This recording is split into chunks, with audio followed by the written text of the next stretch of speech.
Welcome back everyone. Today I'm doing a pairing video where I pair a recent deck edition, which is Remembering the Sweet Full Tarot. This is the latest edition. I couldn't get the original edition when it was out. Well, I tried to and it was sold out. And then she released the latest edition, which you can distinguish by the placement of the seed on the box and on the card backs. So I want to pair this deck because to me this is a very kind of a cryptic deck. It's an unusual deck, certainly not something I recommend for beginners, but it's a really interesting tarot deck, and because it's so cryptic, you'll see what I mean when you see the cards if you're not familiar with this deck already. It can be a bit tricky to understand the deck.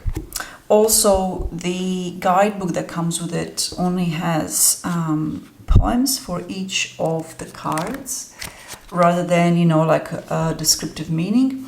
So while I love that, I love the concept, and I also appreciate not being fed everything, not having everything laid out in full explanation.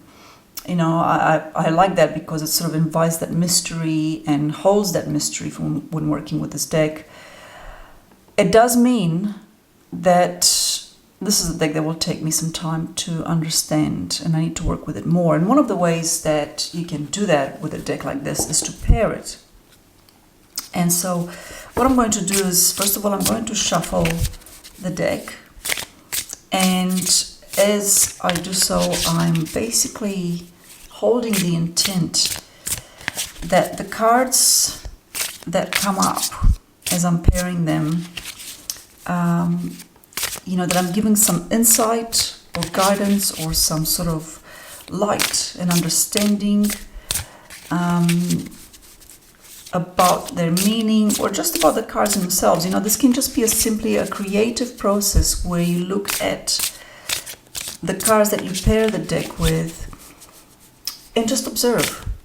And that might very well be the case here. I can't guarantee, that every pairing that will come up will hold significance or meaning, but sometimes what I find is that there are similarities, there are common points, there are things that pop out that make you understand the card a little bit better, or just add that extra layer of meaning or depth or symbolism to it, to sort of connect with it. So, all right, that's enough for that. I'm going to put this, what I'm going to do is I'm going to put it just up there. And so I'm going to be pairing this with the Death Doula Oracle because I honestly think that these two are sister decks. Now, there is another video pairing the Death Doula Oracle with Remembering the Sweet Full, and that's by Shana D. And I know that because I did search on YouTube to see if anybody else had done the Death Doula, but I haven't watched her video. I haven't watched it because I didn't want to have that sort of not detract, but sometimes when you watch something, the meanings can get embedded in your head and it's hard to remove them, or almost impossible in my case. And so I didn't want to be, influenced by her video. Not that I'm sure she's done a fantastic job of it. I really enjoy her channel, but I try not to watch anybody else's videos on, tarot deck reviews or pairings when I'm about to do the exact same pairing or tarot deck review, because I just want it to be my own voice and not have somebody else's words in it. So, rightio. And of course, first I'm going to enjoy a cup of tea. And I just noticed my battery is only half charge, so we'll see how we go with this. But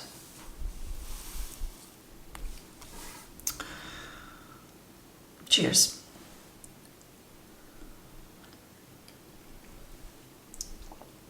Oh, that's still hot. Okay, let's get started, shall we? 6 of Points. First up. with Angel of Incidents. Think about the word incidents and the fact that the Six of Points, which is the Six of Swords in traditional tarot, is a card of transition and moving away from something, from an incident or something like that. It's also a card of synchronicities. When I think of the Angel of Incidents, that's what I think of. Let me just check very quickly. So the keywords for this, or the meaning is, with the Angel of Incidents, is find the beauty in what blocks your light. The earth blocks the sun on a lunar eclipse, and in turn we are what blocks the light from reaching the surface of the moon. So that's really interesting. So I like the layering of the lines of light. And here we actually also have a little bit of that, but it's vertical and it'll be very, very hard to see, but there's actually some layering happening, as well as this sort of straight down line. So it's like in a different direction. And then we've got these points of light. So you see what I mean? It's a very oblique kind of a deck. It's not obvious, and I like that about it. Right. We have next Eight of Points, so Eight of Swords with Solitude. Ooh, very nice. First of all, what strikes me visually is that the kind of color palette for both of these cards is complementary, to me at least. All right, I'm not an artist or anything like that, but they kind of have a similarity that's hard to describe in words, but it's sort of these sort of hues. And you know how with Solitude we've got this sort of ambiguous and nebulous kind of color diffusion throughout. Now, Eight of Points is the Eight of Swords, which is a card of feeling restricted and bound and having restrictions placed upon you that are outside of your control. Often with the Eight of Points or the Eight of Swords, you feel hopeless, you feel disempowered, okay?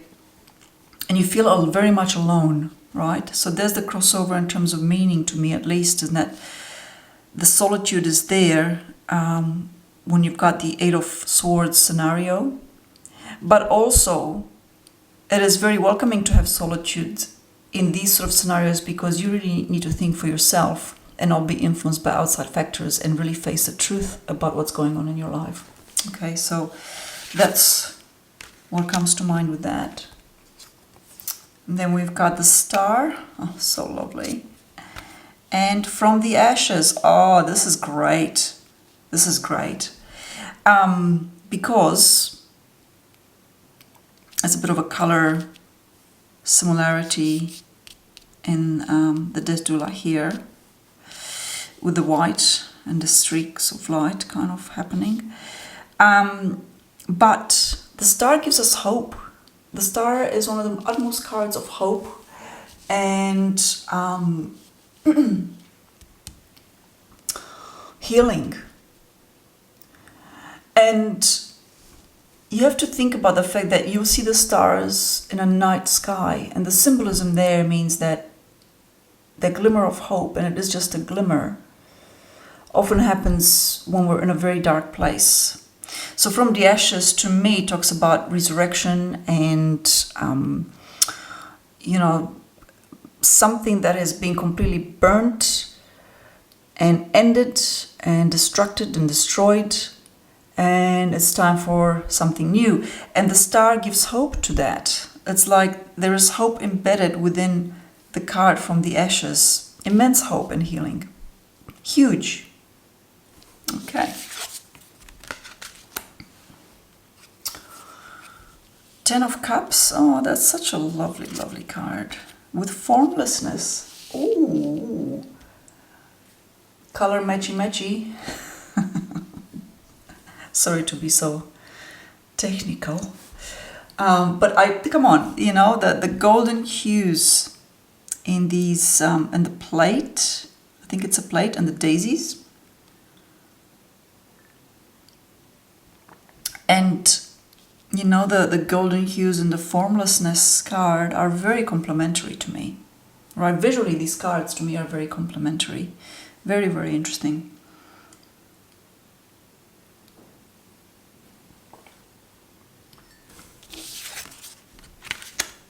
Next we have Seven of Hills, so that's Seven of Pentacles, and Torpid. Interesting that again the color palette is a little bit similar. We've got this dark background, and then we've got an object standing in the light, or being very visible. And the same here with the Torpid card. I'm going to very quickly see what this means, because I actually don't know what Torpid means. Torpid, slow down, rest, oh my goodness. Suspend animation, focus on self. Seven of Pentacles, Seven of Hills is exactly the card of rest. That's why it shows somebody in the garden with a harvest. And you often read about number 7 as being a really important number for rest, in particular in agriculture and growing crops, because the 7th year, as I understand it, was traditionally a year where everything was let to lie, or the fields were fallow, so they weren't planting anything. You know, you gotta give the land that resting ability. So I think that these two are absolutely complementary again. Yeah. And you see what I mean? By pairing the tarot with an oracle card, or even with another tarot deck, you can come across similarities, synchronicities, common points of color, and it just helps you to relate and to understand your deck a bit more. But above all, it's a really fun exercise. Like, I really, really enjoy this. Ooh, the High Priestess has manifest self. So first up, I want to say that there's a little bit of this orange color translated into the High Priestess card, and in the kind of like a rusty orange behind the High Priestess person or protagonist, or like, to me it feels like there's a person here and there's this like bird shining on top. But more importantly than that is the meaning of the card, manifest self. And to me the High Priestess is absolutely a card of self-manifestation, because once you understand the High Priestess and her energy, and once you connect to that, which is the energy of, on one hand, sacredness of our world, the inherent sacredness of it all, but also the mystery and the magic of it. And as you communicate to that mystery, to the Great Spirit, to the higher power, whatever name you wish to give it, you come to realize that you're able to manifest things, provided that you're in alignment with that source, with that sacred source. And it's a continuous journey throughout the rest of your life in terms of manifesting the highest that you can be. I love this. I really, really do. Absolutely astonishing. I'm just so... yeah, so far it's quite incredible. And I won't be able to do the full deck because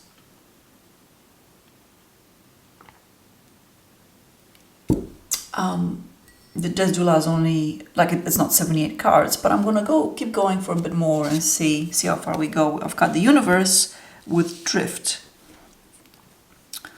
Again, color similarities with the greens. But I think in terms of the keyword, I'll have to spend some time thinking about that, because to me, drift... Oh, well, here we go. Here we go. You just have to allow the process. So drift, I mean, we can think of things drifting, like drifting in the sea, or, you know, driftwood. And I think there is a bigger meaning behind that, of allowing yourself to flow and be in flux with the tides, the cosmic energetic tides of our universe. Okay? That's what comes to mind when I put these two cards together, which initially I thought, drift and universe. But then you start to, think about the keyword. What comes to mind? And when you think about like something that's drifting, like on the water, for example, in my case, that's what it came to mind. And straight away, I thought about the fact that they are not, it's not that it's aimless drifting, is that kind of release and trusting in those sort of tidal forces, the cosmic forces of the universe, and that there is incredible power in allowing yourself to trust in the universe. And I've got to do a video on this at some stage. It'll be more like of a personal insight video into trusting the universe, because I'm going to digress. I'm not going to go there. It's coming. And the book talks about drift and says that it's a card that encourages an awareness of your psychological attachments, and creating space between your thoughts and how you feel gives room for a deeper connection to your truest, deepest, pure self. I really like that. Next we've got the Daughter of Points, which is the Daughter of Swords, or like the page, it's the page over the Knight, and Obsession.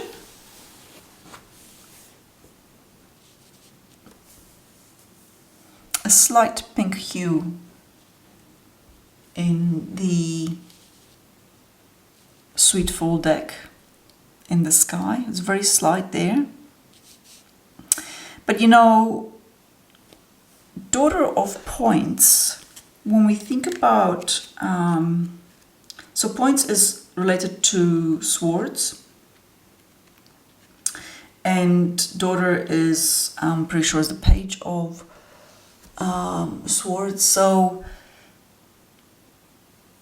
it's all about thought, and that's what obsession is. It's a thought. It's not a mature thought. In other words, it's not fully developed. It's like that initial impulse, like that's all you think about, and you don't really develop it any further. You don't ask why you have this obsession. You don't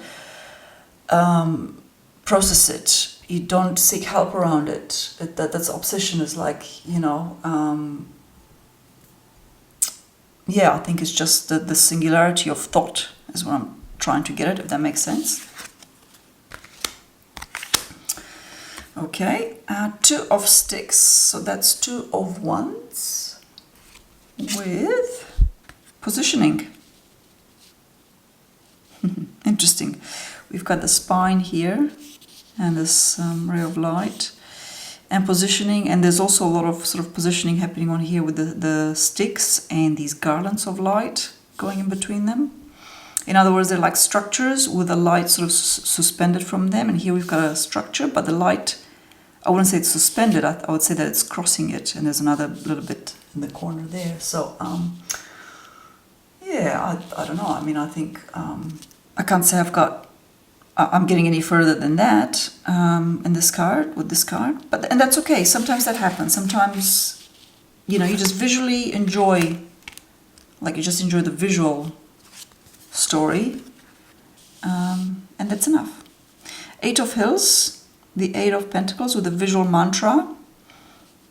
Right, so I like the way that these are sort of suspended up in the air, and I wouldn't even know what they are. And it's kind of bringing that sort of visual focus, like in the center.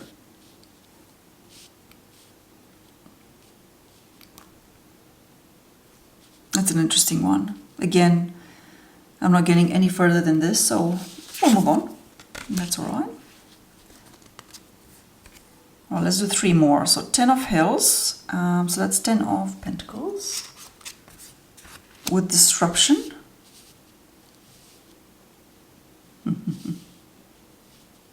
If anything, I would say that these cards are the opposite of each other, because to me the 10 of Pentacles is a structure that is formed, but you are at the end of that journey with whatever it is that you've manifested and formed. And disruption is, well, things, you know, that order being dissolved, or removed, or yeah, something coming to an end, but often it's quite sudden and unexpected, I think, with disruptions. I think that's kind of like inherent in the name of the word, I think, personally. And the oracle, so the Death Doula Oracle with disruption talks about creativity flows with unbound force and direction. The force of creativity may not always be in one's control, but it breathes wildly nonetheless. Harnessing this energy will help one wield the sword of disruption, utilize your intellect, access your eccentricities, and keep lit the drive to create change. Yes, so change is very much in the disruption card. Whereas to me, the 10 of Hills, the 10 of Pentacles, is more about something that's been created through order. And it's very interesting, these sort of, I'm not even sure what they are. They're like, oh, they're like the little birds. It's like a paper mache kind of a thing, but it's like golden. Anyhow, put that aside. 3 of Cups with witness love. Ooh, lovely. Now the 3 of Cups is a card of feelings and emotions, and it's positive feelings and emotions. So it's like, you know, the joy of being with others, all right?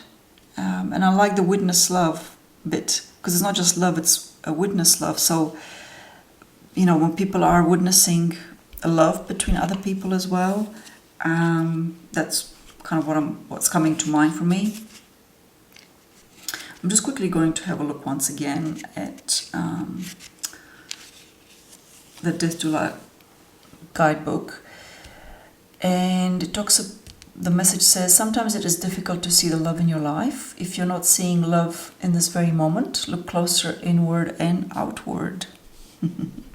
And what I actually like is that, you know, I mean, this is one of the more colorful cards in the Sweetful deck. But here we actually have just a bit of color in the middle that draws your eye to it. And everything else is kind of a bit dark, whereas this is quite resplendent and colorful and crystals and lights, and it's really, really a lovely, you just get that feeling of warmth and beautiful energy from the 3 of Cups. So that's really nice. But I like the layering of the meaning of the words in terms of having the 3 of Cups with witnessing love, because the 3 of Cups is certainly about feelings and emotions that are like very fulfilling and positive around other people and being around other people, and especially groups. 5 of Sticks with Conjure. I like that. You know, 5 of Sticks is the energy of change. 5 of Wands, basically. And it's quite a fast-moving energy as well, being fire. And Conjure is certainly very active energetically, right? It's very like you're creating something, basically. Oh, my battery is about to run out, so I'll see if I can do one more very quickly. Queen of Cups with remothering. Oh, so good. So Queen of Cups is certainly a mothering archetype, and Cups is all about depth of feeling and tenderness and nurturing, and paired with remothering, it's a perfect pair in my opinion. So I'm going to stop here because my battery is flashing red. Apologies for that. I should have really checked this before I started, but I've really enjoyed this and I hope you have too. And until my next video, take care.